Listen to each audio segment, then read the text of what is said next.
rolling. Okay. Hey, everybody. Welcome to It's Just Bodybuilding. I'm Big Ron Partlow. And, of course, got my co-host, Dusty Hanshaw, and the producer, Scott McNally. Remember to like, share, subscribe, comment, and... Ring the bell. That's right. And remember, IamMutant.com, sponsoring the show proudly for I don't know how long now, but they've been awesome. Remember to go to IamMutant.com, get your IsoSurge, get your All-In, and everyone should get on the gear. All the gear. Not to mention the Mind FK, which is awesome. I'm on it right now. Change your life. I'm hooked on it. I use it to train. I use it to do other things. What you talking about? Is that like sex things? Yes. It's nasty things that I need to be focused for. I'm doing double caffeine today. I got my coffee in my West Coast mug. Nice. And then I got what's left of my Diet Coke from last night's movie. Ooh. A little bit, yeah. Double fisting. Done a double little both. Sometimes I pour a little in. Right? We're good. But So, your piano music has already been noticed. Nice. Oh yeah. yeah. So So having a soothing morning. I have some soothing jazz playing on my TV because there's some guys working on the high rise and they're dangling outside my window. And I need a little bit of noise in the living room so the dogs just mind their business. Pipe down. You know? So you might hear I might have to mute myself a little bit. The guys might have to cover my ass. So there's one bar there. I feel like we're in a jazz club right now. Or Dusty, you Yeah. said like we're Yeah, about nice to order restaurant. steak. Yeah, we're I've gonna been to- order I've steak. been to many restaurants with this same song Gonna playing. get some linguine soon. I'm waiting Yeah. I'm waiting for my apps right now. I'm Yeah. waiting for 'em. Yeah, okay. As long as it doesn't get picked up by the YouTube bots, we should be all We'll right. see. We'll see. We gotta talk It seems enough. like it's getting a little louder now than it was before, but we'll find out. It's fine. We'll find out. It'll be good. It's just because they noticed it, so now they just can't ignore it. It's gonna drive Yeah. them crazy. Yeah. Okay. So Woody, what's why are going you on? going to Arizona? I gotta know. Why is Woody going to Arizona? This is Oh, important. Woody's Wait, on a what? flight. Yeah, he's on a flight to Arizona listening. Oh, we have one of our listeners is flying. Dusty's Woody. going to derail us Yeah, I have to know why he's flying to instantly Arizona. and things just fall apart from here. We're already done. It's We're on a already leg too, 20 seconds, so we have to wait a minute for screwed. him Oh, to it's okay. He text can answer back. in a minute, and I'll keep an eye. All right. We're good. Okay. Before we get going, we got to just touch on something. By now, everyone's heard that our friend Fuad Abiyad was in a pretty bad motorcycle accident in California on his road trip. And, details aside, we just want to take a minute to wish him the absolute best of luck with recovery and just best wishes to him and Summer and, all their close friends. And I know Ian was on the road trip too. And just wishing Fuad the best. And we're pulling for you, buddy. And yeah, just, don't wish that on anybody. And hope that you're, back in action as soon as possible. And Yeah, just tough wanted to one. make sure. That was a 100%. tough one to hear in the gym that morning. I got the text. I'm not gonna lie. I finished the chest portion of my workout. And I was like, I'm not here anymore. It's time to go. Yeah. Yeah, really, really wishing him the best. So just wanted to take a second and acknowledge Fuad. And, thanks for all you've done for bodybuilding and will continue to do. Just take a second for all the fans to, know that we wish him the best. So, Yep. okay. We had the Dubai Pro, Yes. right? Yes. Beiruz Tabani won 2 years in a row. Fantastic bodybuilder. Now, he's Iranian, right? Which is why we don't see him at the U.S. shows, correct? And I wonder, will they let him in now? Like, Ah, will we be seeing him at the Olympia, especially with everything going on, Yeah, I mean, I'm not sure what's going on with him and Hadi. I don't know what's happening with that. Did you guys hear anything about? I mean, geez. I had mean- a bunch of people say that there was a way for Hadi to get in, so it doesn't sound like it's an issue, but that's obviously through fans who sometimes know everything or sometimes think they know everything. So we'll see. I hope they're Right. right. I want to see him. I mean, I want to see everybody be able to have the opportunity to do what they earned. But I really hope they're right because I also think that Hadi is the guy that we tend to forget about, and I Right. don't know how, but we do. Yeah, which is weird. Yeah, and also too, if he doesn't show up, number one, it's going to be a stacked lineup, right? Like no matter what. But I always feel like there's going to be that question: You know what I mean? Like if he wasn't there, it's like, well, what if Hottie was there? How would he have fit in? Then again, though, I guess there's always somebody that can't make it. It doesn't always come together exactly the way we want. Like the other year with Nick Walker, you know, it's like he got taken out, and it's like we were all expecting Nick to be there, and you know, so there's always that one guy out, and you have to wonder what would have happened if Nick was there. And now, if Hottie doesn't make it, what would happen if Hottie wasn't there? But ideally, man, see them all together to like head to head with Derek again. Get him next to Samson, you know, all of that. Oh, it says here, Beirut is stuck in Dubai. Airspace to Iran is closed, which kind of makes sense. I wonder why. Yeah. Yeah. Well, Sorry, if you're guys. going to be stuck somewhere, Dubai's not too bad. Yeah, I can think of worse. Yeah. You know? I'm sure they're taking good care of him there. He's eating well, going to the gym, you know? Yeah. So, okay, yeah, all the best to those guys traveling over there. Yeah, you know, like, I mean, Diash was at the show. You know, all those guys, I mean, flying in and out of anywhere in that area right now would be a little stressful. Yeah. So, and what did we think? Let's touch. I mean, I know he was 6th place, but we got to show that video Oh, yeah. of Nexzilla. So I've got this, first of all. There was the top 6. There's a top 6 there. but Bonac. Yeah. Bonac getting 2nd. I mean, he just never stops. Yeah, I told you he won't go away. He won't go away. I feel like he's just like, I'm back, and I'm going to collect as many checks as I can along the way. You know what I mean? How old is Bonac now? We talked about this before. Is he 43 or something? Something like Some that. along those lines. Yeah, I'm not sure. Yeah. He Where exactly? just keeps smashing guys that are way younger than him and bigger. Yeah. Smashing know? younger dudes. That's what you're Yeah. saying? Oh, we got to work on the wording here, Canuck. My visual just went all nuts. It's no Maybe you good. got to work on where your heads are at. Yeah. The Americans are You just put sick. it there. Yeah. Yeah. We use that term in sports. Yeah. You know? You ever see those those clips where they show sports and they just play the things the announcers say that are just off if you're hearing them wrong? Right. Totally out of context. Like if you're listening, you're like, oh man, he wishes he didn't say it like that. Yeah. And he really drives into him. Oh, there was some that were so bad. Like I can't even say them because Some on offensive lineman In this coach. context, I know that YouTube would flag the hell out of it. So yeah, it's brutal. Tanya likes the low key piano music playing. Oh yeah, that's. I mean, it's a must. We're trying to set the tone here and let you guys know this is a classy environment. I got glasses now. We needed it. Classy. Ron didn't want to be outdone. Yeah, here we go. We got to play this. All right. Yeah. He needs to bring his legs up. Yeah. So I heard Aceto on Heavy Muscle said, like, or maybe it was Dave, said you knew that, like, looking at him on his own, he's either going to be first place. It was Aceto, either first place or 5th place, and there's not going to be any in between, you know? Right. Yeah. Yeah, they're either going to put him first on just freaky mass, Yeah. or they're going to go, wow, you know, the flow and the structure and, you know, blah, blah, blah. And, you know, these guys are ahead of him.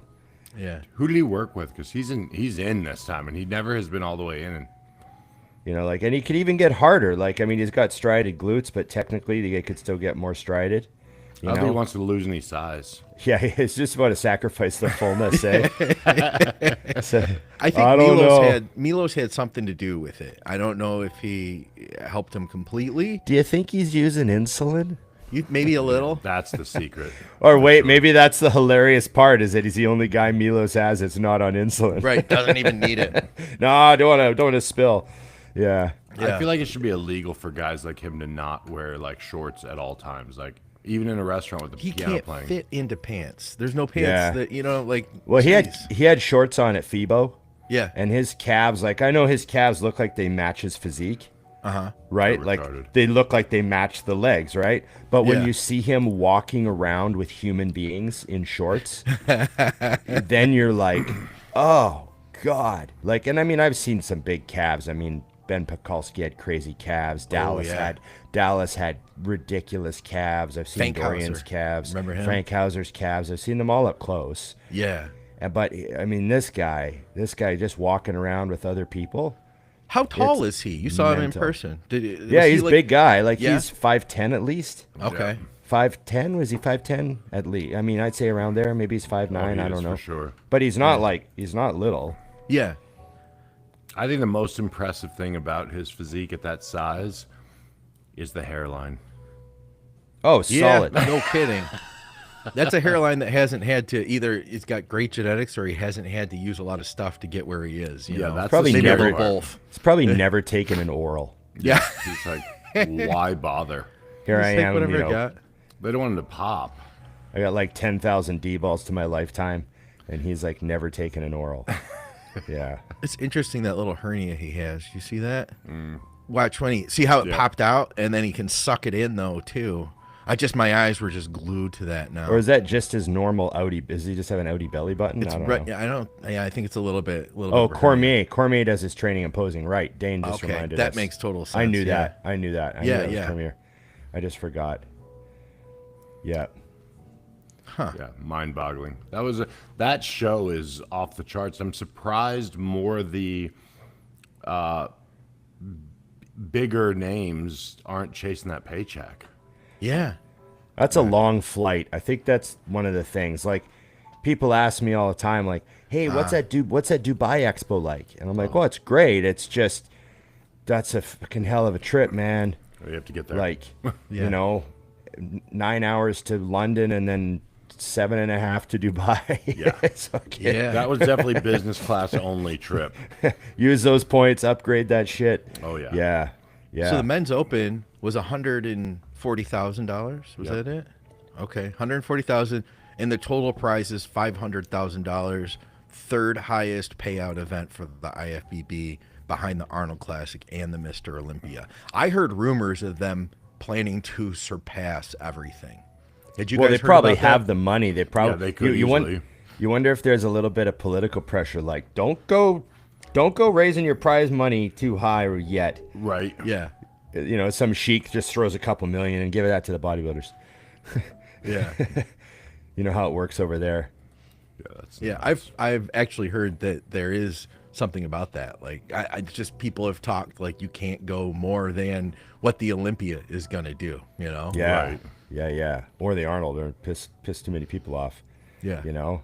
Yeah. I've also heard. I saw an interesting. It was like a TikTok guy, and he was saying, "Why are the gyms in Dubai the best gyms in the world?"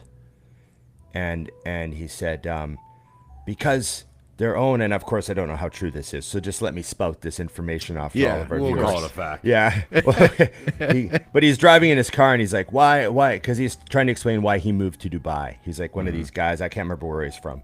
Yeah. And he's like, the gyms here are the best. These guys have so much money, and these gyms are they're flexes. They're just flexing. Yeah. And so you go to the gym in the afternoon and there's nobody there.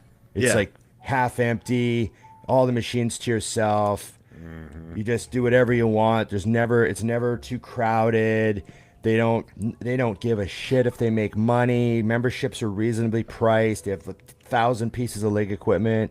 And he's like, cuz they don't care if they probably own the land it's on and own the building, and it's just a giant flex. They just want pros to come and just want to have fun, and I don't know how accurate that is, but it's interesting because like we know how much money's over there. Oh, Yeah. And we could see it being a thing. Like we all know Sure. people that are rich enough that they have like flex businesses. I know guys that own flex restaurants Yeah. where the restaurants never made $1, but they're like, I love it. It's my steakhouse, you know, like, Yeah. I know a guy like that, you know?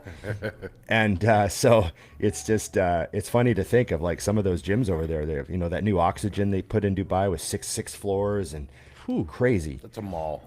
Yeah. Right? So it makes Google you that wonder, for the young like, crowd. Google that mall. it makes you wonder like, how many memberships, Amazon. how many memberships do you need to actually cover the cost of all of that? Yeah, it's probably they probably know it's impossible. Yeah. They don't care. You know, like we'll make our money back in 50 years. Yeah, yeah, maybe. So you said you had some good questions, Scott. Loaded up. Oh yeah. Yeah, we had a bunch of good ones. We That's had our some. full contrast coverage there. We're good. All right. Yeah, I We think did that's awesome. good. I think that was solid. We got first place for kinda, and then we got sixth place. And You nothing guys else. know And the then rest. a picture of the rest, so we're Yeah, good. a picture of the rest for like 3 seconds. I all I like need. that. That's good. Yeah, we actually did. We had a bunch of really good stuff. Patreon sent us some stuff. guys from Patreon, I mean, people from YouTube. You guys commented with a bunch of stuff too. Nice. On that note, comment on the next show. We could always use more questions. And by the way, too, everybody loved the episode with Kuba last week. Nice. Though, Ron, I totally butchered the intro and it the was exit a on that, mess. man. We needed you badly. Well, I was I almost hoping. didn't get to ring my bell. I'm sitting. I was about to leave. I was actually very hurt. I spent the week very hurt because I saw someone commented best episode ever. Yeah, it was an intense, like hardcore training episode. Kubo was pounding the table throughout. A bit of my heart died.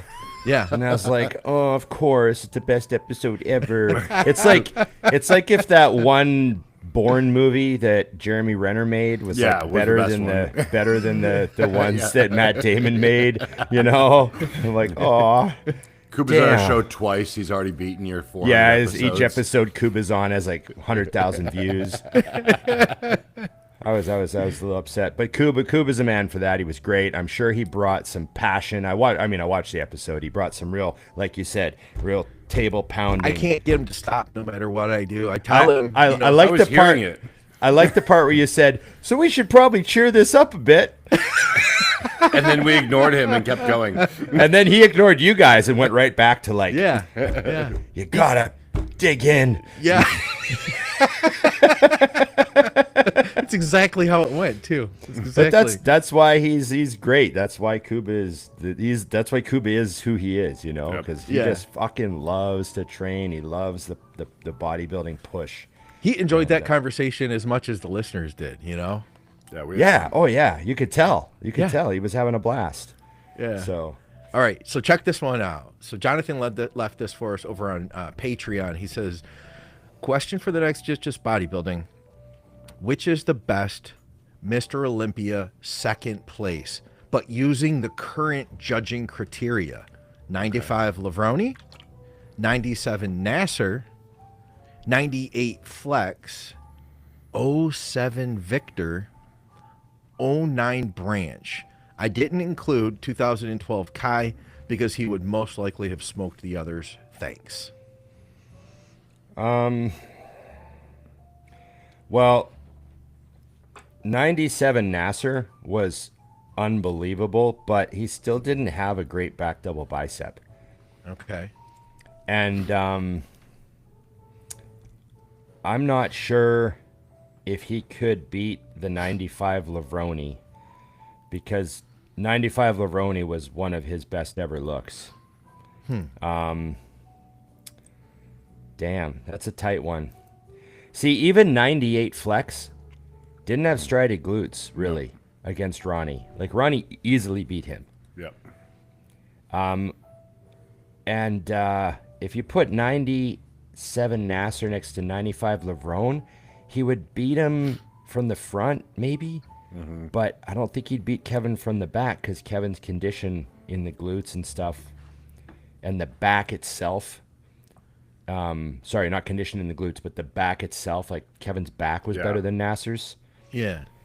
I might say 97 or 95 Lavroni. I might go with that, but 97 Nasser, man, that was an overwhelming physique too. Just know the back double wasn't great. I'm leaning newer because Victor was so lodged in my head at that show. He was unbelievable. And and I'm trying to picture in my mind Kevin standing next to him, because Victor's the only guy I can think of that can stand next to Kevin as far as being put together. Yeah, You know, I his rear think doubles nuts. Kevin probably wins a rear lat spread. Kevin would have been about 250 something, and I think Victor would have been 230 something. Yeah, so that Not would that have that been, matters, but well, with their heights and stuff, it could be. So those two to me would be your top two. Branch was absolutely, I mean, you remember that show. We were both there. He was nuts, but I just think when you put that group together, I mean, the three names we just tossed out, I mean, you've got size and conditioning and height. Like, his condition can hang with all of them, but I think they're put together better. So, to me, it's either Kevin or Victor for that one. that's a great Man, He nailed it. He made it hard. We can't even. I can't even like solidify an answer. So he did well. I don't know. Victor was pretty damn good from the back too. Yeah, he was nuts. I always love the way he hit his, the way his lats look in a front and a rear lats or rear double. Both of those shots are just because they're like they came off like a square, you know, straight out from the side, etched straight up, crazy arms, great triceps. I mean, obviously Levrone, but ooh, yeah. That front double from 07 of Victor's is like one of the greatest. It's one of the best stage shots ever. Yeah. I'll see if I And, can pull some of that stuff in post production because I tried to start grabbing pictures and then I got stuck on. Where is I mean, that? that's 07 Victor. Yeah, that was incredible, man. Yeah, That is I pretty still think I incredible. would give him the edge on that one. He was You might be blown right. out.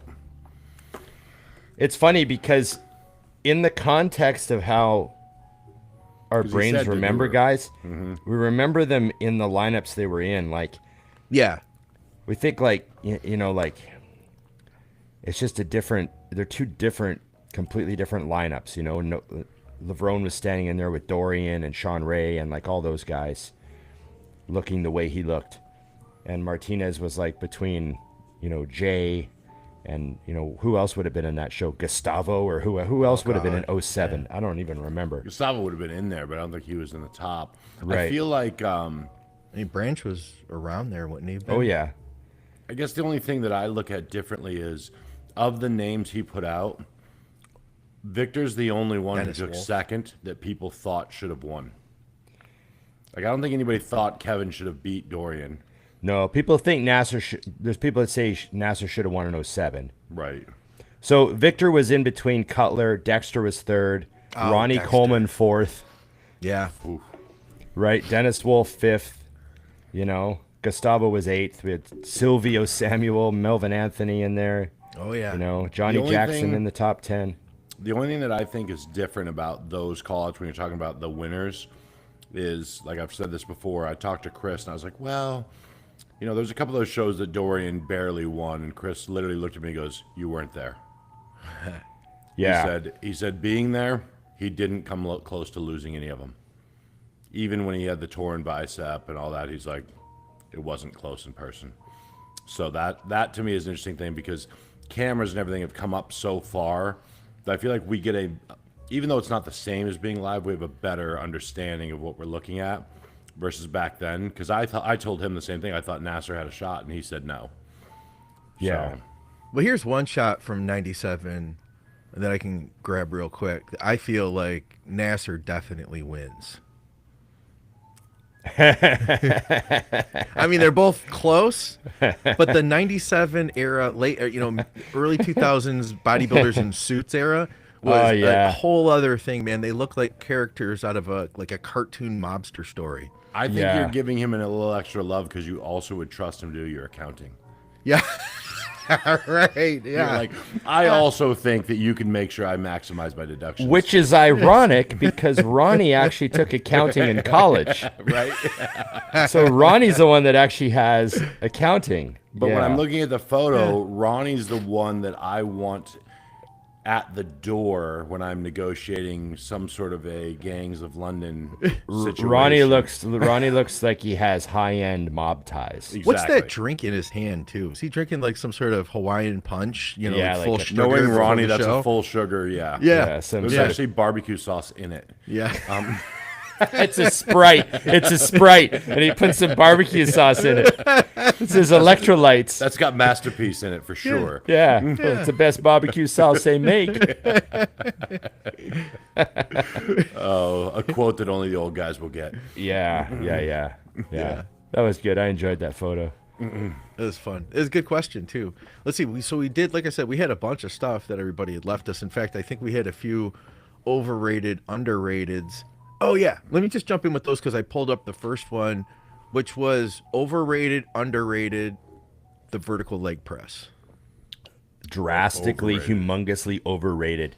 No gym needs to spend money on one. It's a complete waste of floor space. The dumb machine. I Don't knew bother your with answers. Yeah. Yeah, You know what's the the- worst part about? Yeah, with They you. had one at Independence Gym, I don't care what anybody says. and they put Come it at in the me. middle of the gym. Also, To hang your coat on. so every time like a girl would be on it, I'm like, grab a towel, throw a towel between your legs. Trust me. Right. Yeah, that's a corner piece. Yeah, that's definitely on a wall without a mirror. Right. That's where that one belongs. So Yeah. And I don't care what anybody says. Oh, it hits the quad. No, it doesn't. It's a leg press that you just Squished. tipped. Yeah. And then you can't put the back down. Yeah. So you can't actually open it up at all. So you're stuck in a 90-degree. it's basically See- putting the leg press with the back in the wrong position. Yeah, you put the back all the way up and then just set it on the. Yeah, it's dumb. On an angle. Yeah. And I remember all those days I thought, oh, I want to try one. And then I used the one at Gold's Venice back in the day. And I was like, oh, the range on that's kind of shit. And then I thought, oh, I'll try it. And then I used an Arsenal one or a Nebula one at Armbrust.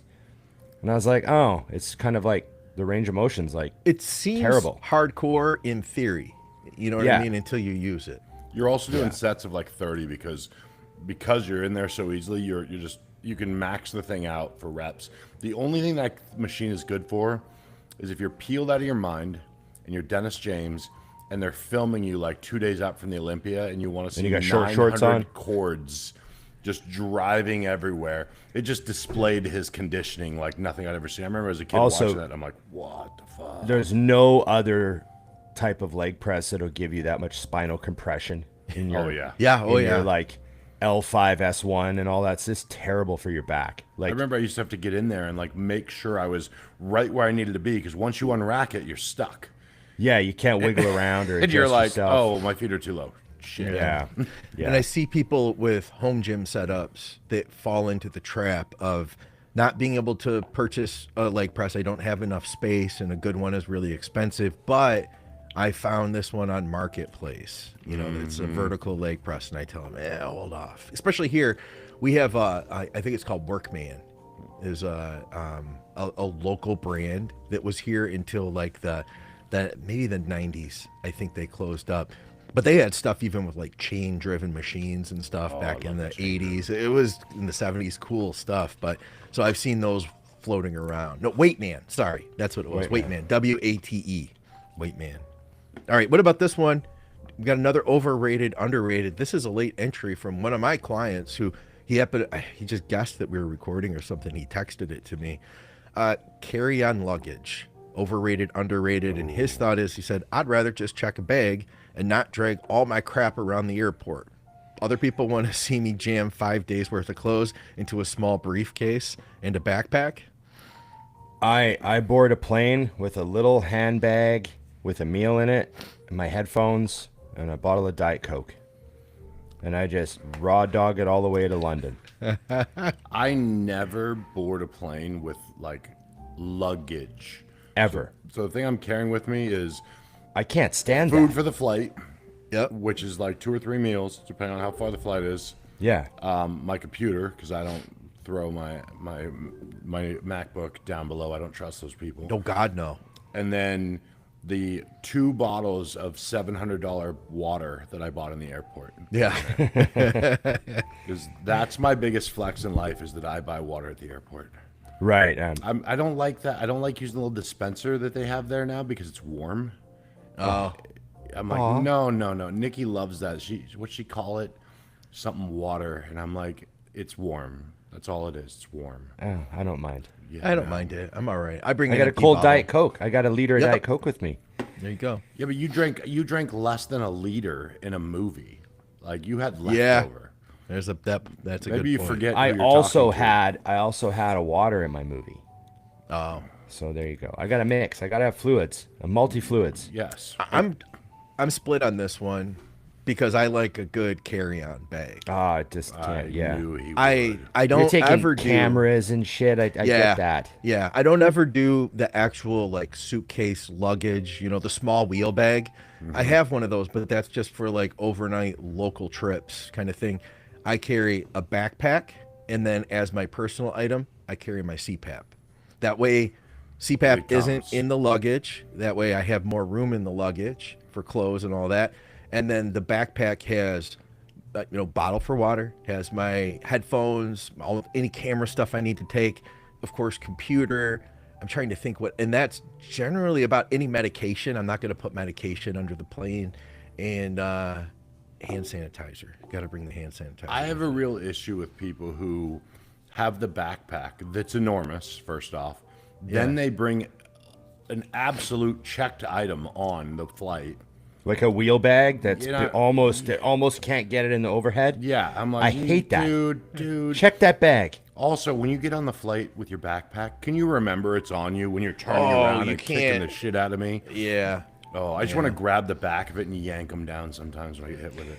It's those people Anyways. where the backpack is thicker than they are. Yeah. Yeah. There should be a rule. You have to be thicker than your backpack. Mine goes under the seat. I don't want to put it up there because I don't want to have to deal with getting it down later. I don't want to have to deal with it in the middle of the flight. So I just put it down there and then get my computer out when I'm allowed, and that's it. Let me tell you how I know my carry-on's proper. It doesn't matter how little the plane is on a puddle jumper. It fits up top. So My I bag have will fit up top no matter what yes, flight it is. no problem. My bag will fit under the seat in front of me, no matter what plane I'm on. That's Yeah. my carry-on. It's my little mutant ISO bag. Yeah. So here's what I've done before. I've gone on trips where I didn't pack. I pack pretty light. I always challenge myself to pack light. And I've got that big OGO bag that I roll around with Mutant, right? That I check. And there's been a couple trips where on my way home, I'm like, you know what? I can put my ISO bag in my check bag. Yeah. And I've jammed it in, took my headphones, and boarded the plane with nothing. Just Yeah. headphones and a drink. Raw. And I fly home from Toronto, like 4.5 hour flight, just a drink, headphones, no bag in my hand. I love that. And I love that I'm the guy that has no bag. Everyone else is like pulling shit out of the, I can't stand that. Yeah. Yeah. I tend to be the last person that boards the plane, too. I'm not in a rush. My seat's waiting for me. I just Right. wait until the Yeah. Yeah, and I'm not worried about overhead space because some people are panicked. They don't want to Right. run out of space, but my bag goes under the seat. So I just sit there and I watch everybody panic board. Mm-hmm. And then when the line thins out, I just casually stroll on. I'm always in Last an aisle call, seat. Walk up. Yeah, I've been the last guy to board a plane dozens of times. Have Very you? last guy. Oh, I yeah, sit right for by the sure. front. I just wait till and I just get up and go, let's go. Yeah. Yeah, I'm on. We can leave now. yeah, yeah. I know I'm an aisle seat anyways. All right. Question for the next show. I'm looking to add one piece of leg equipment to the home gym. Here are the options. Which would it be? Compact leg press. Oh, excuse me. Compact leg sled, linear hack squat is what he. It's the one that does both, I guess. Oh, Yeah, there's actually a few good yeah, ones. yeah. There's a few of those that are pretty Well, good. hold on a second. He says compact leg sled, and then in parentheses, linear hack squat, comma, leg press / hack squat, comma, Smith machine, comma, leg curl, leg extension machine. It's a little hard for me to give a great answer because I don't know what else he has. Right. Does he have a squat rack? Oh, he Like, says what's he got? He also adds the weight of the equipment is an issue because it's in an attic. Contractor said it was good for 800 to 900 pounds in one spot. I'm 230, so that doesn't leave me a lot of room for a nice hack squat or leg press. Ooh, 230. Ooh. Based on that new information, I'm buying a Smith. Yeah, because if it's a leg press or a hack, he's going to be able to put like, at least 500 pounds on it. And then with the weight of the machine and him, he's up over the limit. He's going to Yeah. be in his living room. But if he gets a Smith machine, Smith machines are lighter and he'll be squatting up and down, which is less weight. Maybe he's only putting 300 pounds on it. Well, plus he can do his shoulder pressing, his Yeah, you can do close other grips. things. You can do a lot of other stuff in there. Yeah, yeah. Yeah, that would be my vote for sure. All right. The weight is the game changer. Yeah, and I don't know what he had. Maybe he should go with the Tom Cruise mentality. He just needs a different contractor. Yeah. Let's get a different contractor. 1,200 pounds. You're good for 1,200 pounds. Should be fine. Yeah.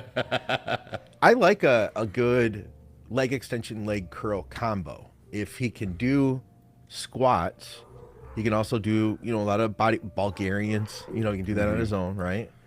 I like to get a leg extension and leg curl in that workout, but I guess I mean, I don't know, man. Don't ask me because I built a home gym and it ended up being all leg equipment. So there's That's what that. happens. Every good Well, gym yeah, I becomes mean- like equipment. An extension leg curl is a great piece. They are. It's absolutely great piece. Yeah. So if he doesn't have anything like that, then maybe that's the answer, and he can just squat with a barbell. Yeah. All right. Let's see what else we had here. Oh, somebody asked me. They said the Think Big shirts are out of stock. Would love to pick one up. I will get on that. I'll let you guys know when I hear an update on that. By the way, too, you guys are welcome to comment in the stream.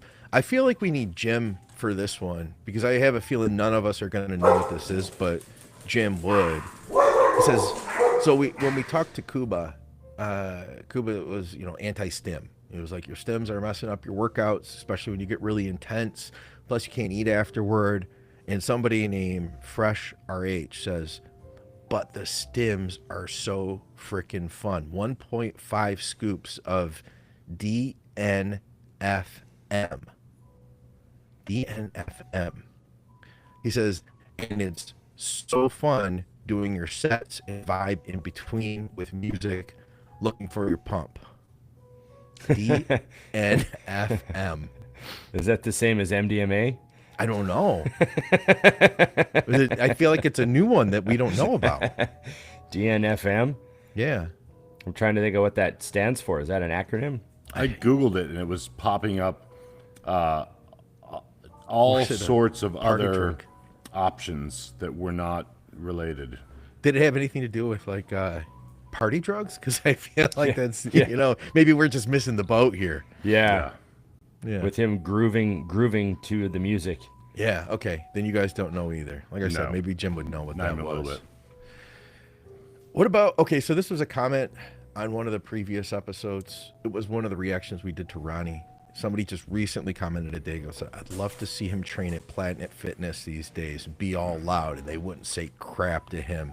And that stupid lunk alarm, blah, blah, blah. He goes on about that. And it made me think, have you guys ever trained at a Planet Fitness? No. Never. No. No, I've never trained. I Never been went to inside of one. Planet Fitness. I went to one time. What was it was like? for cardio. It was for cardio. It was nice. Like, I mean, I didn't train, but everything was new and you got to do because nobody used it, pretty Yeah. much. Yeah. And you got to get tanning with your membership. It was like it seemed like a place you go to relax more than anything else. I do know that when we first opened West Coast Iron, I have a friend in LA who owns a place called Global Fitness. Yep, I remember And that. he's We like went a there. giant equipment, used equipment refurbishing warehouse. Like he sends containers yeah. overseas and stuff, right? Yeah. And I called him and I was like, hey, I need some cardio equipment. And we don't have a lot of money. And he goes, tell you what. He goes, I got a bunch of treadmills out of a Planet Fitness. I'll just put some gray plastic on them and you can have them at cost. Huh. And he gave me like a killer deal. Like we paid like $800 a treadmill Wow. for these treadmills. And they came up and they were out of a Planet Fitness and they were like 6 years old. Yeah. And they were in like mint condition. That's what I'm right. saying, Like- man. Old people had just walked on them. Yeah. That was it. Yeah, and they lasted for like several years, and then we eventually got new stuff, new Matrix cardio. Nice. But yeah, it was just funny how like they came up, and I mean all the plastic. He replaced all the purple with gray. Yeah. But like, they were fine. They were completely fine. Remember when we were there, he had equipment in there like cables that you could see had never been used below like a halfway of the stack. Yeah, like you'd see where the So pin they had were gone. brand Yeah. new. Because he actually had a contract with Planet Fitness. So every time all the Planet Fitness in California, whenever they would rotate their equipment out, he would get all their equipment. So he had this nonstop influx of Life Fitness and like the Hammer MTS, like any pin loaded stuff. It was more Yeah. pin loaded, right? And cable stacks, and he had tons of that shit. And you could tell the pin had never been bottomed out on most of it. Yeah, it was a good place Never to get used replaced the stuff. cables. Like they were good. Yeah, good place to get used stuff.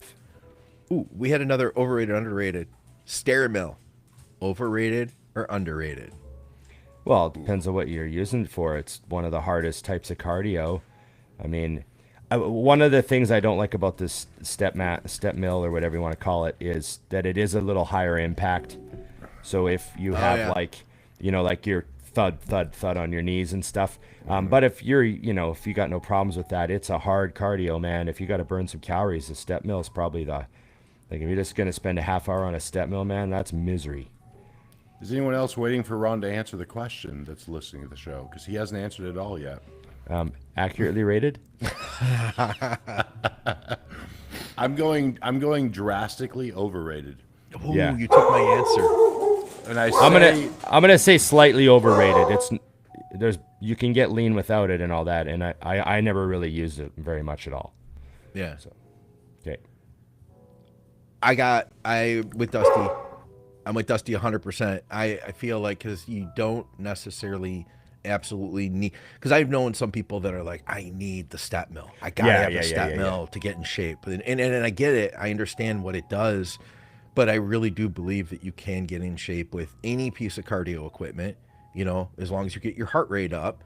It's more about preference. And I get, honestly, I understand the benefits of it, but you could use a treadmill, you could use a bike, and then you could use an elliptical, or you could use one of those arc trainers if you really wanted to. Those are good. Yeah, I like an arc trainer. I know Dusty's got dogs, but what was your reasoning? Oh, so for me, it's just because exactly what Scott just said. I had 2 clients that they're like, oh, my gym only has one, and we both need it. And now it's broken, and I'm like, and then they're just like, we're gonna get to a different gym, and they kept running into the same problem. Like, I wrote step mill because you had them. I don't care. Right. I think on the opposite end of the spectrum, I think an elliptical is drastically underrated because people use an elliptical incorrectly and think it's easy. If your head is going like this when you're using an elliptical, you're riding it. If you're doing it right, you don't move. Your head is level the whole time, and the only thing moving your arms or your legs, that thing will whip your ass if you use it correctly. So I'm with you 100%, Scott. I'm like, I'll ask clients, what do you have at home? Yeah. I have this. Perfect. We will use that. It's fine. I can get you in shape on anything. Tom has one Elliptical's in hard. Yeah, it is. Well, Tom's got one in the live stream. Opinions on psychedelics and bodybuilding. I know they are rampantly used behind closed doors. However, there are some risks when combined with mind-altering hormones. However, some claim they could be beneficial due to the changes of brain chemistry that could counteract depression onset from drug use. I'm going to let Ron answer this because I already know his answer and I don't want to steal it. I don't even know my answer. I gotta think. Then I know it. I'm going to hit it with you real quick. The first thing is, just like weed, remove the idea that you're using it as an advantage. You're using a psychedelic because you want to. That's the point. So get that out of the way. Stop trying to create a reason that you're pretending that it's good for bodybuilding. Yeah. Once you remove that, if you want to do that, do your thing, I guess. But I've just, I've grown to the point in life where I see it all the time, where I just feel like, same with alcohol. If you want to have a drink, go ahead. If it's required for you to have a better time, I think you have a problem. Even if you're not an alcoholic. Like, it shouldn't be something you need to do. Like, anything that you're doing, to me, if you're smoking weed, if you're loading up on nicotine, whatever it is you like to do, if you can't just stop it right now because it's time to, then to me you have an issue. Yeah, that's a very good point. I find the research on psychedelics helping with like clinical things, like some of the studies that have come out with like PTSD and helping people get past stuff. That's incredible. And they need to explore that to the farthest extent that they can, because, you know, I think that a lot of the a lot of the drugs used to combat depression and all that stuff can be very dangerous. Oh, yeah. I mean, we see what happens when people go off of SSRIs and stuff like that. You know, like people go off Prozac and then like kill themselves. It's like insane. And you know, You got something in the can't floor. talk it. Sorry, I just stated a fact. Facts are dangerous. I know facts are dangerous. I got another fact to throw in on that one too, with like the antidepressants. When they're having, how do I word this without getting in trouble? Any situation where someone has brought a weapon that things come out of, in large groups, the person using Quite often. said thing every single time has been on some form of an antidepressant or something. So we're always trying to pin it on him being this, that, and the other. I'm like, there's one common denominator, and that's listed as a side effect. Yeah, there's been some very crazy shit happen, and I think that a lot of the psychedelic research is very interesting. Like there's a couple studies now where they dosed people like a couple of times, and they stopped like addictions and stuff like that. It's Yeah. because you know what I mean. It has to do with transformatively. They see their life different, and they see themselves differently, and all that sort of stuff. I think one of the things that like a lot of people say, would you ever go take ayahuasca in like Peru? Yeah.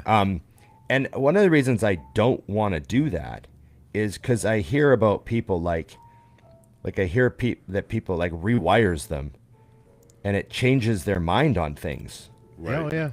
But I like my life. Like, I don't want to come back from Peru and be like, I don't want to own a gym anymore. Yeah. Yeah. Right. Like, I like owning a gym. So I don't necessarily want to like hit Control-Alt-Delete on my life and like come back and be like, you know what? I just want to live in the bush. Yeah. And like, got to sell my businesses and just, I'm like, I kind of like my life. So I don't really need to go to Peru to do ayahuasca. But I get it. I watched the Aaron Rodgers documentary they just did. Well, not just did, but a year or so ago, last week. And he's huge on that. And it was really interesting to see how it affected him and that changed his views on a lot of things in a better way. Because he was having a hard time with identifying with the fact that he was a football player. He didn't want people to know him as a football player. And essentially by the end of this documentary, he's like, I don't know why I struggled with that. It's what I've always wanted to do. It's what I like to do the most. Now I'm perfectly fine with that's how people see me. You know, it's very interesting. Right. The I just saw someone put up shrooms. I had done those yearly for a while, and I will say on the mental side, it did help the first time just to realize how much nonsense I used to worry about. Yeah. And it was like literally the next day I woke up and I'm like, I felt like I was in Office Space. I'm like, I don't care. Right. You just walk around the guy you don't like. You're just like, yeah. You don't even give those things attention anymore. You're like, okay. Yeah. Yeah. I never actually, like, just to, not that it matters, but I never mentioned this at all on the show. But I, like, quit smoking weed, like, over a year ago. Completely. And I had, like, a bit of weed at Christmas time. And then I, like, I think I had a hit at, like, a concert I went to. But other than that, I, like, completely quit smoking weed for, like, a year.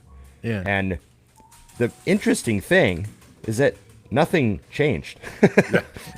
So, and that was one of the reasons I quit. I was like, oh, I'm just going to quit smoking weed, and I just wonder what'll change. And nothing in my life changed. I still do all the same stuff at all the same time and manage all the same projects and get all the same stuff done. So I don't know if it really means that my life didn't get better or my life wasn't affected negatively. I don't know. Right. I don't know really what that means. But I think it's a good thing. I think if you were to quit drinking or something and your life got radically better, then you really know you had, like, you're doing too much of something. And usually if you get to a point where you need to quit drinking, you already know that your life's out of control. Right. A lot of times, you know what I mean? Right. I was Not more always. like just curious. I was more like, I'm just going to quit smoking weed and just see what happens. See. And So then nothing really changed. I'm going to So tell you that's guys something. interesting. I don't know if I don't think I've ever said any of this on the podcast before. Probably not going to blow your minds, but I might blow your minds. So back years ago, you know how, like, we do a lot of, like, bodybuilding education and, like, we share all this information. We have the internet. There was a time that people would have seen me as kind of like the exact same thing, but with psychedelics. Right. Like Right. back years ago. And to the point where, like, and I forgot about this, when I was like 19, 18, I was trying to figure out how to set up a pirate radio station. And it totally tracks, you know what I mean, with where I'm at today. But yeah, it was something that I was, like, really into researching and experimenting with. But I'll say, like, Timothy Leary on one side of the fence back in the 60s. Right. And like Ken Kesey and the Merry Pranksters were on the other side. So Timothy Leary was all like, at Harvard University and keeping things like very scientific, Yeah. where the Merry Pranksters were like setting up parties around the country in 1965 with like big barrels of Kool-Aid. And they're like, this is the Kool-Aid for the lions and this is the Kool-Aid for the lambs. You can pick which one you want to drink from. And I'll say this, through my experimentation, which this isn't the reason I got in recovery, that happened much later. I realized that most of my experiences were not productive. And that's because I wasn't in a productive setting, and I used them as a recreational compound. You know what I mean? It was because I wanted to take it. There was no intent or purpose behind it. And I do think that we are getting to a place now where it like, if you were to tell me this stuff back in 96, 97, my mind would have been blown where we're at with psychedelics today. And I do think that there are some really potential good benefits to them, but I also think that you have to be in the right setting with the right intention and in the right mindset to begin with. I think that a lot of people are chasing an answer, trying to fix something, and they're desperate, and that sometimes those people are the ones that they've had issues with ayahuasca where it changes them for the worse. They go to do this experience and they come back and they're just never the same again. And the same thing with the other psychedelics. And I've seen that happen to a lot of people. I had one very positive experience with psychedelics, and I hadn't used them in a long time. And I lived in New Mexico, and I was dating this girl, and I knew that I needed to get out of this relationship. And out of New Mexico. Yeah. Well, I love New Mexico. I was in Santa Fe. I was like, I got to get out of this relationship. And this hippie chick I knew from town had picked these mushrooms from the side of the mountain. And she's like, I have a freezer full of them. So I went to her place and she gave me some. And she said, now, only one stem and one cap because these are really strong. Okay? I was like, okay, yeah, I gotcha. And I took these and I left work like 9 p.m. at night. And I had to be to work at like 1 o'clock. 6 o'clock the next evening. And that was the longest window I had off for the whole week. Working in photography, it was this back-to-back, constant, up all night, basically sunrise photo shoots to, developing film in the evening and then hitting the bar with everybody I worked with, like just partying, working hard. Working hard and partying is hard. So anyway, I drove 5 hours, got out of work at 9 p.m. I drove 5 hours down to White Sands, New Mexico.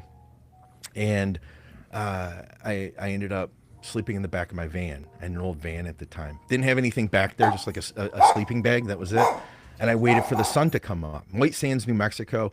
Do you remember The Doors, the movie, Ron? Oh, yeah. Do you remember the peyote trip they did? And it was in the desert. Yeah. That was in White Sands. It's made out of gypsum, that sand. So it's pure white, like the color of talcum. It's made the same thing they use that to make talcum powder. So it's literally like this white rolling. It's so white that the sky looks purple when it's blue. And that's not on psychedelics, right? Right.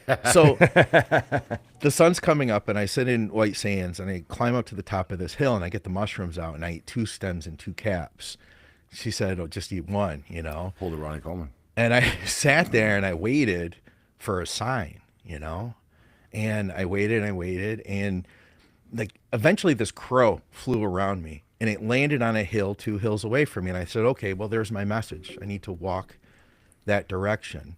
So I started walking that direction and I found a mountain on the horizon. Now, mind you, they had these big poles that were like 20 foot tall and bright colored so that you could follow them out into the desert. This path, there was no poles. So I'm literally walking straight out into the desert, looking at these 2 mountains on the horizon and trying to go that path.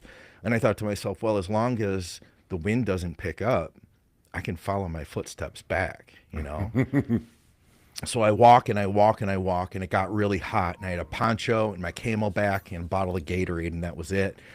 And like nothing ever happened. Nothing came to me. There was no like definitive moment. And I finally gave up. And I was semi-heat stroked. I turned around and I started walking back. And I was walking literally for hours and hours. And I realized that on my walk back, that my path wasn't the straight line I thought it was.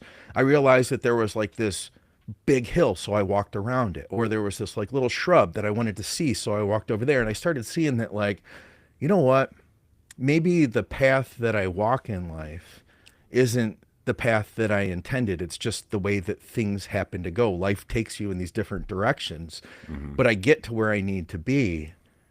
And somehow in having that realization, I came back and I broke up with that girl, and I never had any like remorse or anything. I was struggling with breaking up with her for a long time. I did it, cut it clean, and I moved on, and it was never a problem since. Like, that was it. And I had heat stroke too, like major heat stroke. And he didn't die in the desert, which is good. Yeah, thankfully the wind didn't pick up, and I was able to follow my path back. But that was the only time that I had like a positive experience. That's interesting. Sorry for the. No, that's a great story. I love that. I love how the path, seeing your path and everything. Yeah, it was You know? crazy out there, man. When you get far out in the desert by yourself, you start seeing, and I'm not talking about like visually seeing things. Like, there's just shit out there. Like, I brought back, like, because it was a missile testing range too. I found like pieces of shrapnel that were embedded with like melted to sand and stuff. It was, it was strange, man. That's where they tested like the first atomic bomb back years ago. These are all signs that I need to get back to the road.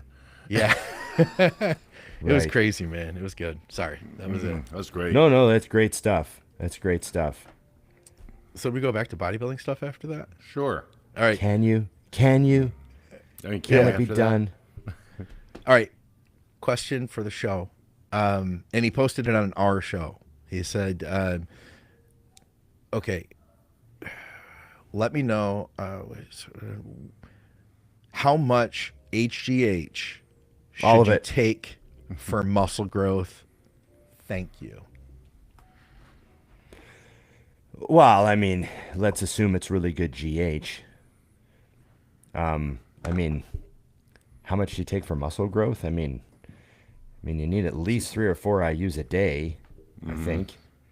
I mean, anything less than that is kind of just like you're in the like the longevity HRT zone if you're doing 1 or 2 a day, I think.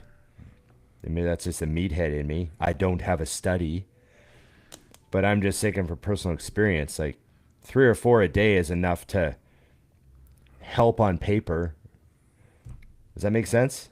Yeah. I can tell you that for me, when Chris would start, we do 4 like all year. Yeah. And then during prep, he would kick it up. 6, 8 was like our peak. And at 8, I would be losing fat and not losing weight. Yeah.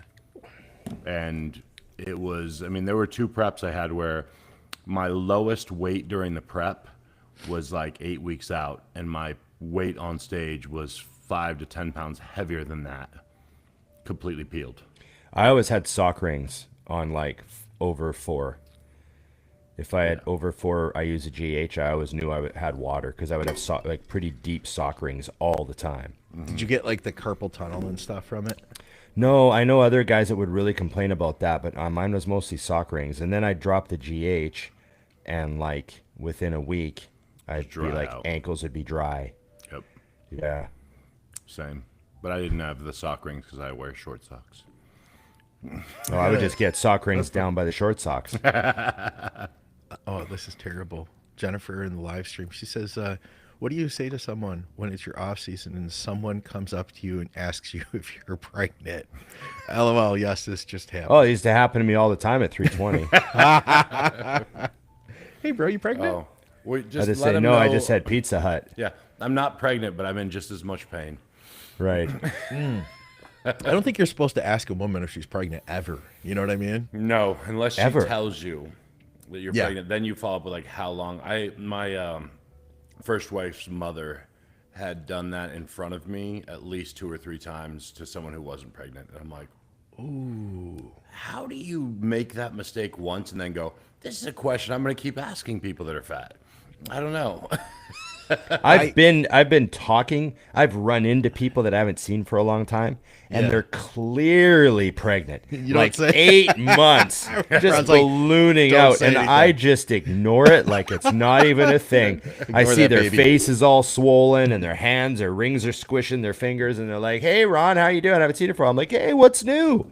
How's it Don't going? look down. Don't look down. How's the husband doing? Ah, good. His company's doing well. Good to see you. Yeah. So what's new?" And then they'll go, "Well," and I'll go, "What?" I'm not doing it. I'm not Like doing I don't it. fall for that trap, you know. Well, I've kind of, I haven't been working out lately. I don't know what they're gonna say. I just Yeah, fucking no. pretend I don't notice. That's No funny. idea. My They mom have told to me. He say. sees a foot kicking and he's like, They have still to not sure. say, like, Still I'm not sure. 37 weeks pregnant. I'm like, really? Yeah, You look act great. surprised. Yeah. My mom told me I did that when she was pregnant with my sister, that we were in the line at the grocery store, and I'm learning as like a 2-3-year-old kid like what being pregnant is, and I said, "Mom, look, that lady's pregnant too."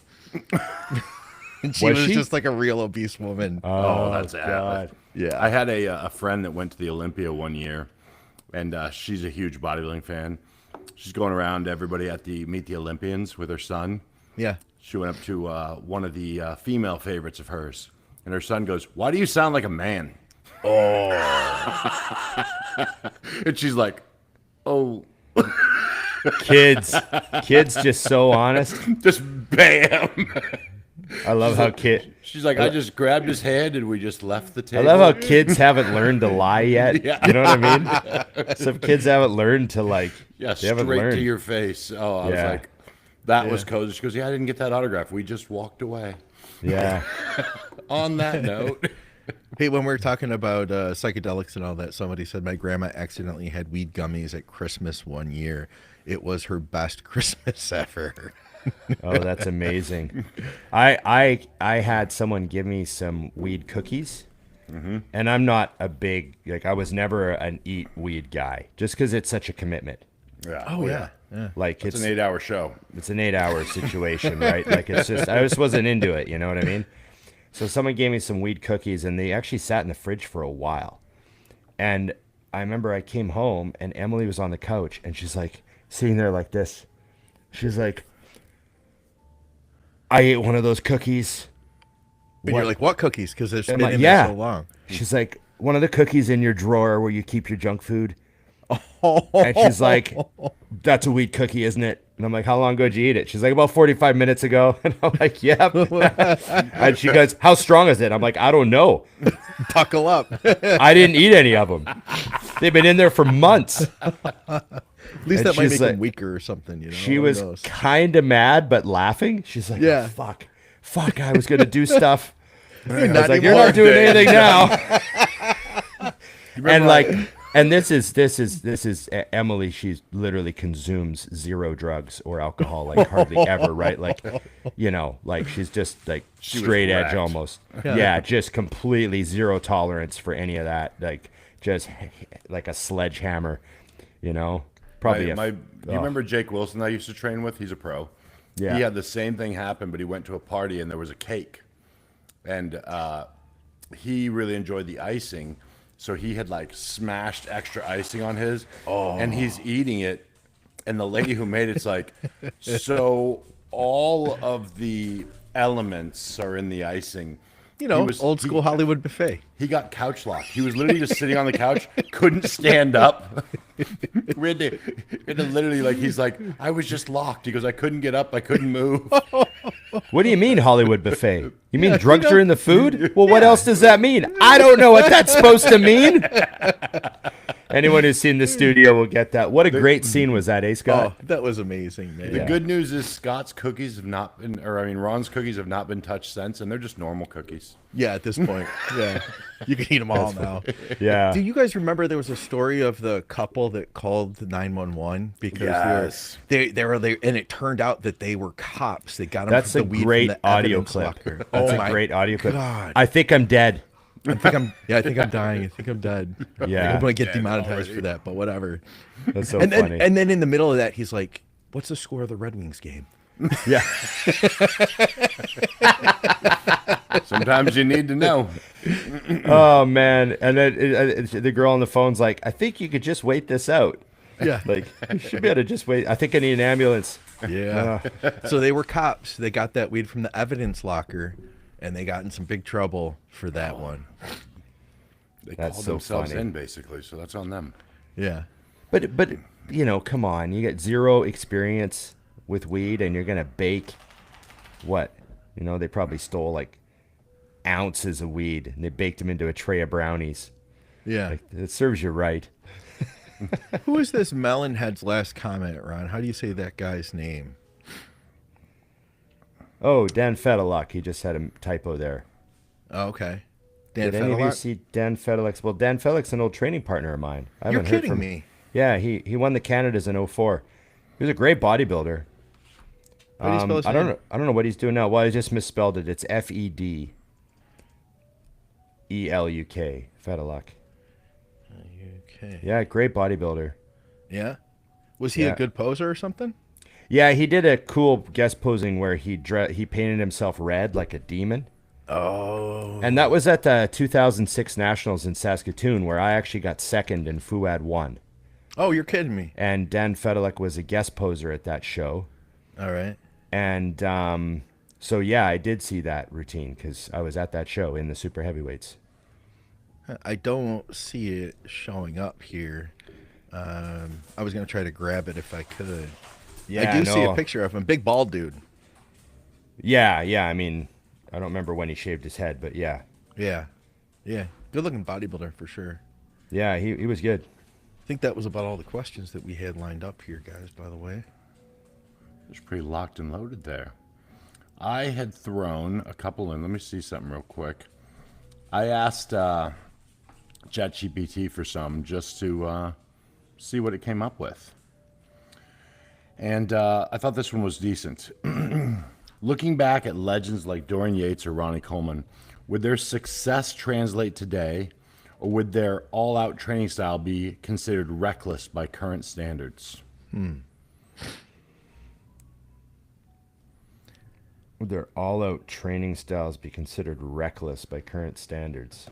No, they showed results, and I think that's what. No I one don't know. They cares. showed that. Yeah, like people are attached in what's in vogue is kind of like the intense thing happening now for like that crowd.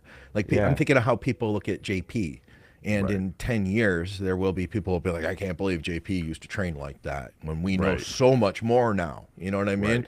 Like there will be that crowd.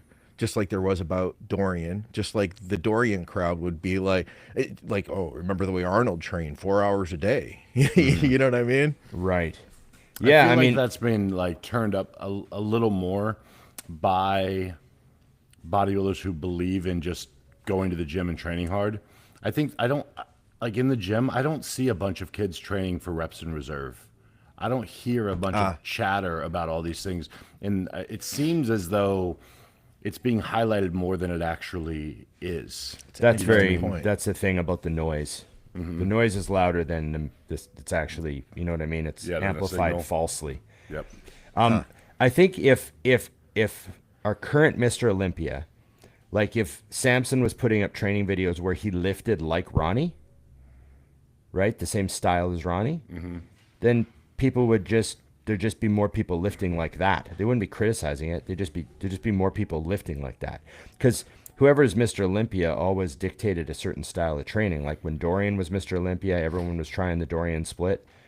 And when Ronnie was Mr. Olympia, everybody was squatting and deadlifting and doing lunges. Yep. I remember it. I saw it happen. Nobody was barbell lunging during Yeah. the 90s. Yeah. Then everyone was. And then all of a sudden, Ronnie wins the Olympia, and his video comes out, and then everybody's parking lot lunging. It was just like, it's just how it is. So it wouldn't be criticized. It would just be emulated. Yeah. I also think the thing that gets thrown off now is, say you come into bodybuilding now, okay, and you follow James Hollingshead, and you watched him train, you go, this is how James became what he is. But it's not. Like, James talked about that. Like, there's no reason for him to do an 8-plate squat anymore. He doesn't need to do that. He's already done it. Now the risk to reward ratio doesn't match up. No. Right. He's older, things will break.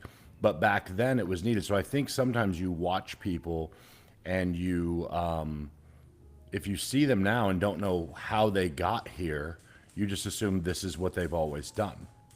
You know what I mean? I mean, same, like we've talked about this before, Ron. People are like, Jay doesn't train heavy. I'm like, I've seen Jay incline 470 before in front of me. Right. Like, what are you talking about? You saw him do that in person, huh? Yeah, like it's like, no, he used to train heavy as hell, and then he didn't need more muscle mass. He had to change the way he trained. He was getting older. You got to look into those types of things. So you just can't do that. And I think that's where the carryover kind of gets lost in some of these, because the question mark is, well, how did they train when they're where you are to become where they are now? Yeah. How did they eat versus now and then? Same thing. I mean, a lot of these guys have their size. They're not getting as heavy in the off season. They don't need to, but they used to. Right. Yeah. Yeah. Oh, let's see here. That DNFM was do not fucking miss. Yeah. Okay. That makes sense. JP's. That's JP's pre-workout. Yeah. Oh, okay. Yeah. like Yeah. See, now it Yeah, makes Yeah. sense. See, I thought it was like 1-3 DMA. You were looking or for like something. an ingredient. Yeah. Yeah. Something I didn't know about the bodybuilding chemists were making. Yeah, is that like what was it? What was that 1,3 dimethyl back in the so day? I figured that it was going to be a conversation like, so we took 1,3 DMA and we moved one molecule from the Right. seventh Now it's position. legal. Yeah. There was a lot of that in the in the early 2000s. Yeah, a lot of that molecular tweaking to get no, it's past the completely FDA. legal. Remember And it the works FDA twice as used to good. because they would target exact things. So like, oh cool, we'll just change it a little bit. Now it's legal. Yeah. Then Just they move kind the carbon, Then they move the kind of carbon. blanketed it. Yeah. Yeah. Let's get in front of this. That was solid. I had a question that I really liked What's that? that I got to hit you guys with. I had two. What is one thing you've learned from Scott and one thing you've learned from Dusty? That was asked of me on my question box. So I thought I would present that. And I know what you learned from Scott. so I had time to think about this. You guys didn't really have time to think about this, so I'll go first. The joke was that I've learned from Scott is stay strapped or get clapped. Right. But actually, you sort of both of you guys, but mainly Scott is one of the things I really respect about you, Scott, and is that your evidence that you can reinvent yourself, and you can completely change your life, and you can reinvent your life more than once. Yeah. And you're not ever stuck in a place. You can completely leave that place behind, and you can move on and create a completely new life. Huh. And you can find new passion, and you can move in a new direction, because your story is very inspiring. Wow. And I mean, for those of you who didn't see the Dave Tate interview, it was mind-boggling to me. And so, that was something that I've learned from you and that I really respect about you. So that's one thing I've learned from you. And then Dusty, too, is similar. But, Dusty, I've learned that, you can stop doing bad habits and terrible things. They weren't terrible. They were fun. No, one thing I've learned from Dusty, you're very very, this is what I'm doing. Huh. And you do not give a fuck about what other people suggest or Dusty does his own life. Dusty's life is created by Dusty. He is the curator of his existence, and it's great because I think about it sometimes, like, oh, what should I do with this? What should I do with that? And I think, well, what would Dusty do? I've actually thought that. What would Dusty do? Well, he would do the thing he wants to do the way he wants to do it. Yeah. I'm like, oh, why don't I just do that? And that doesn't mean that he's closed-minded to No. listening to ideas. It's No, just no, that, not you at know what all. I mean? It's just that He's taken many of them into account already. He just doesn't. Dusty doesn't drag his feet. Some people are indecisive, and they're like, "Well, this one friend said this, and this one friend said this," and then 6 months later they haven't made a decision. Yeah. That's not Dusty. Dusty's like, I'm selling my house and I'm moving. Just bought a house today. Yeah. 3 days later, just bought the house next to it. Yeah. I'm like, oh, okay, yeah. I'll be able to do moving the podcast, but just let you know, we don't have internet until, whatever, tomorrow. Yeah. Dusty's very decisive, and he pulls the trigger on things without dragging his feet or wasting time. And that was before the death as well. Mm-hmm. But since the death, you've been very decisive as to what you want out of life, and what you expect from other people if they want to be in your life. Yeah. Which is also a great thing, because some people don't have a standard that they hold other people in their lives to. Mm. You know what I mean? And they waste time letting other people waste their time. Right? Dusty doesn't let anyone waste his time. You're either in or you're out. I'm doing this. This is my life. On or out. Like, the train's leaving. And so I respect that. So those are two things I learned from you guys. Yeah. I hope you liked them. I hope you like those. I appreciate that. And we're stuck with them either way, because that's yeah. Yeah. Because we're live. Yeah. I was gonna have Scott edit this one real quick. Give me a little. What about this option? Yeah. Hey, I've got one that I'm going to apply to both of you guys. Is that you, with the podcast, that getting to know you guys, we just get in, we get it done. We make the best of it, no matter what the situation is. And I've mentioned that before, like the first time that we sat down to do the live podcast, I think we all kind of looked at each other and we're like, we're not sure how this is going to go, but we're going to make this work and it's going to improve, And I think that there's no pressure, because I have podcasted with some people where it's like, everything's like, oh, fuck, it's on us if we don't do this right. And like you guys just are like, well, we'll just make it, we'll just do it. And it'll be right. It'll be what it is, and we can accept that. Yeah. I've gotten that from both of you guys. And I feel like that's rubbed off on me over the years, that I've become more laid back to a degree in the way that I do things because of that. I think chasing perfection prevents people from getting a lot of stuff done. Oh, yeah. And that doesn't mean that you shouldn't try to be perfect. But if it's going to paralyze you, then you're never going to move forward. And a lot of times, like I think of some of my favorite bands, and they'll talk about their first album. And they hate their first album. It might be your favorite one, but they're like, oh, God, the guitar solos are terrible. We had one day to lay them down, and the drums sound horrible. We had a week, and we were running out of money, and we just had to get it done and push it and punch it out. Yeah. Exactly. And a lot of times the things that you're worried about, no one else gives a shit. Like with the reactions, sometimes with the reactions, like we just kind of took a leap and just got into it, and I didn't know how it was going to go. You guys didn't know how it was going to go, and I think it's turned out really good, Yeah. No, it's definitely. I was going to say that one of the big things that I think Scott cheated, by the way. He did a 2-for-1, but yeah, whatever. He did. But we're going to let it slide. I would say the big thing that I've seen from Ron is, and I know this, but it's really driven home because I'm around enough, is the importance of relationships. And I'm not talking about, we're talking, it could be a 5-minute thing. Ron has a Rolodex of people who could reach out to him at any point, whether it's for a business opportunity or just information, whatever, because he takes the time to really invest in talking to people. Yeah. I told that story about what happened when we were in Germany. That's all the time, and I think the thing that I kind of drove home with that is that's in the importance of being at your best all the time with these first impressions and things like that. Like that guy we saw, he met him once, and somehow in that timeline, enough was laid there where that guy took a little note in his head and was like, I need to know this person. And kept an eye. And I think that that's something that, a lot of us, and myself definitely included, is where sometimes you're like, I don't really feel like talking right now.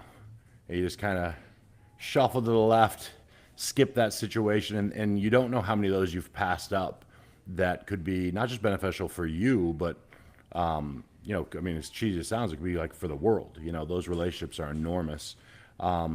And I think the big thing with Scott, kind of along the lines with what Ron said, was it's not just the evolution from way back in the day, but the evolution that's taken place since we've done this show. Scott was when we started, Scott, you you wanted to make sure that the viewers were okay with what you had to say.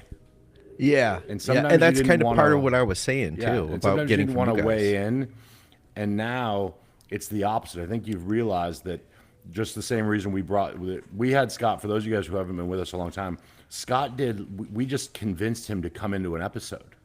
We're like, yeah, you're in today, and you're not going to, because he was behind the scenes. It was just Ron and I. And as soon as we hung up, Ron or I, one of us reached out to the other one. We're like, we're never going back, because it was just so much easier. And as you've gotten as I said, you got off the fence with everything. You're just like, this is how I see it. And I don't think you can benefit people when you're trying to decide what they want to hear, possibly.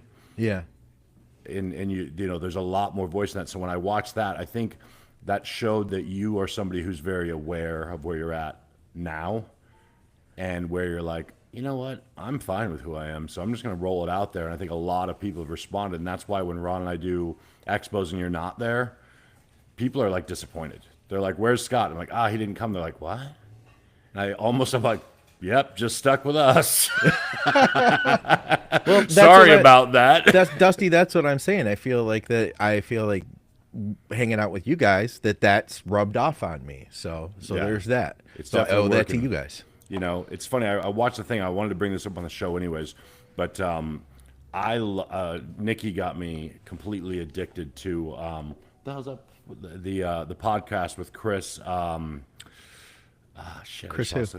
Willix? Yes. Oh yeah, Modern Wisdom. Modern Wisdom. So Okay. I listen to that all the He's a time. great guy. And he had a great quote actually from Alex, and he said and this is something I think everyone who's listening should think about. Where he said, Alex was saying, I thought of something the other day. He said, from today on, all the wealth I accumulate, all the things I can create over the next 20 years, when I get there, I'd give it all back to have the health and the ability to do it like I did 20 years ago. And he said, that's when I realized that the richest time of my life is right now. And I think about that, like Yeah. just dealing with bodybuilding stuff. I'm like, when you go to the gym, when you're young and you're trying to make $1 or whatever you're doing, don't lose track of the fact that you're living possibly one of the best times of your life right then. Like, I never thought about how will my body feel? What will this do? Is my knee going to be fine today? You look back, you're like, dude, that was the best time. Yeah. So I find that all very interesting. So, and that same thing could be said now from 20 years from now, and the same thing 20 years from then. You know what I mean? So I think a lot of people are living for tomorrow, not realizing that today is actually probably the best moment. Right. Chris Willix had a great quote that I just posted to my story, actually. He said, imagine that someone is watching your life as a movie. Okay. Oh, I saw that. That's great. And right now, at this point in time in the movie, what are they screaming at the screen? Yeah. Dump the girlfriend, or Like, you need to quit that job, or the killer's in the basement, or don't eat that, it's poisonous. Like, what are they screaming at the screen? Like, Yeah. it's so obvious, the guy who's backstabbing you is your boss. right. Yeah. Like, and just try to stop and think about that. And 9 times out of 10, you already know what they're screaming at the screen. Yeah. Like, you need to quit doing that, yeah. or you need to start taking care of yourself. Yeah. Like, whatever it is. But Wake imagine up earlier, Imagine whatever. someone's watching your life as a movie, and right now in the movie, they're screaming something at the screen. What is it? And I thought that was like, whoa, that's a I good like one. that. Yeah. On the opposite, before I reformed myself, I used to say, live a life writing a book about. And it wasn't a book that had a happy ending, but it was an interesting one. Let me tell you. Right. Yeah. What Not to Do by Scott McNally. Yeah, exactly. Yeah. Exactly. Yeah. That was the Beat awesome. Poets thing, the beatniks like William Burroughs and Ken Kesey, or excuse me, who's I think Ginsberg and all those guys. They Yeah. were all into the idea of that art was life, so they lived their lives, and that was what you wrote about. Right. Yeah. Makes sense. Yes. It's funny you've mentioned Burroughs and Terrence McKenna in the same podcast. Yeah, we got a little heavy in this one. No, that's good. I That's know. I back to know. back. I just want you to know. I know both those guys. I know both those guys. I don't think I mentioned Terrence McKenna. I think Oh, who did you mention earlier? I'm talking about psychedelics.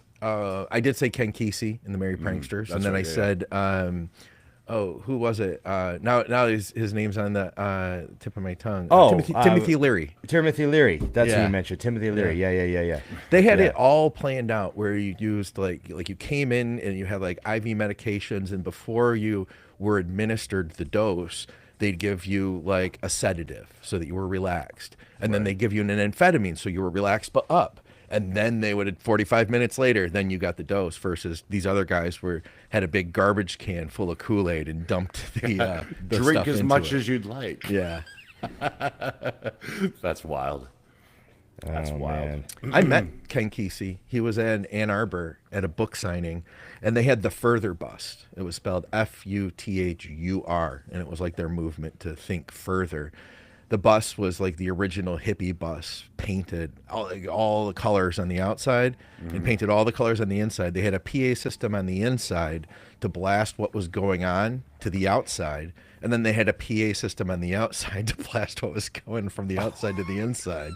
God. And it was Neil Cassidy, who was one of the beatniks. He drove the bus. He was like kind of a pretty crazy guy.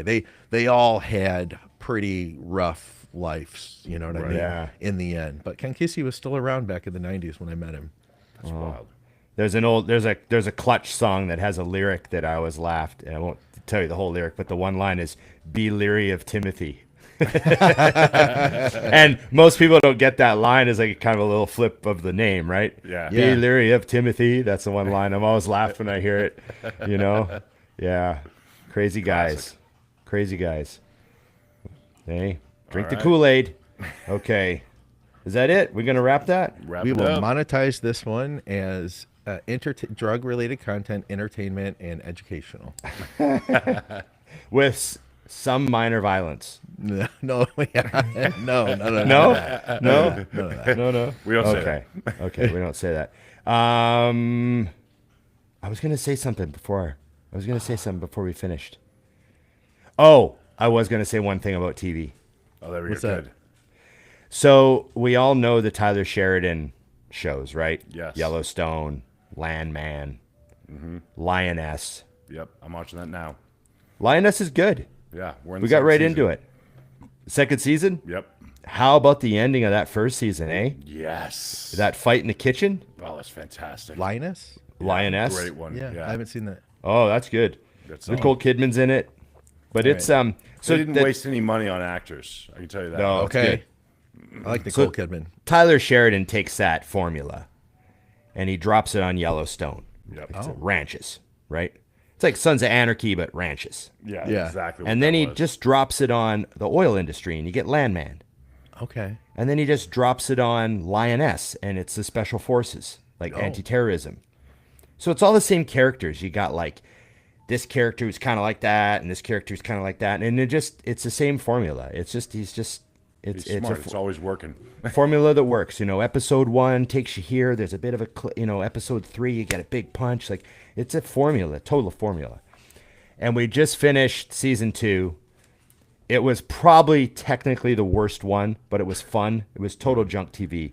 But we watched Tulsa King with Sylvester yeah. Stallone. Okay. And it's kind of the same Tyler Sheridan formula, but it's dropped on kind of these gangster mob guys that are running a weed business. Yeah. Yeah. I like that one. So it's been fun. But it was fun seeing Stallone the whole time. Like every couple of episodes, Emily will look at me and go, I can't believe he's 76. Yeah, she just scratched his name into the list of 5. But the thing about Stallone that's impressive in Tulsa King, I mean, it's not like, he's got a t-shirt on sometimes and he looks like great, Yeah. right? But it's like his posture and how he Yeah. moves. Like he walks like he's 50. Yeah. You know what I mean? Chest up, walks, carries himself, moving around. And you're just like, Jesus, because her uncle's the same age. Yeah.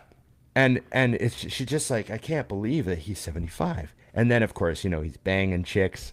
Yeah. And you're just like dying laughing. It's just, it's pretty funny. But Stallone's done well. 4 units a day. year round. 4 units a Yeah, day, for sure. 4 IU, and some kettlebells, and some barbells. Yes. Yeah. All that. And a Yeah, Costco little membership. TRT Costco membership. Dusty knows the deal. Okay, so anyways, anyone who enjoys the Taylor Sheridan formula, there's 4 shows for you. And now we got the Mayor of Kingstown. We might watch the Mayor of Yes. Kingstown, So good. Okay. which is the same formula, but it's dropped on kind of the prison industry. That one is fantastic. Right? Jeremy Reiner is awesome. Jeremy Renner in it, yeah. So, anyways, that's our thing. Victoria, if you're watching, write these down. Okay, are we wrapping? We're rapping. Okay, thanks everybody for watching. Remember, like, share, subscribe, comment, and Ring the bell. yes, remember IamMutant.com. Get your IsoSurge, get your all in, and everyone should get on the gear. You can go on the website, order any supplements that you need, and you don't have to leave the house. You don't have to do anything. They come right to your door. You'd be amazed how fast they show up. People quite often go, I got my stuff already. That's super fast. So just give it a try. Dusty and Big Ron are your codes. Use them, abuse them. Please abuse him. Okay. Patreon. Thanks, everyone. Thank you to everybody from Patreon. And Yes. I'll get on the t-shirts for Think Big. I've got the link to that below.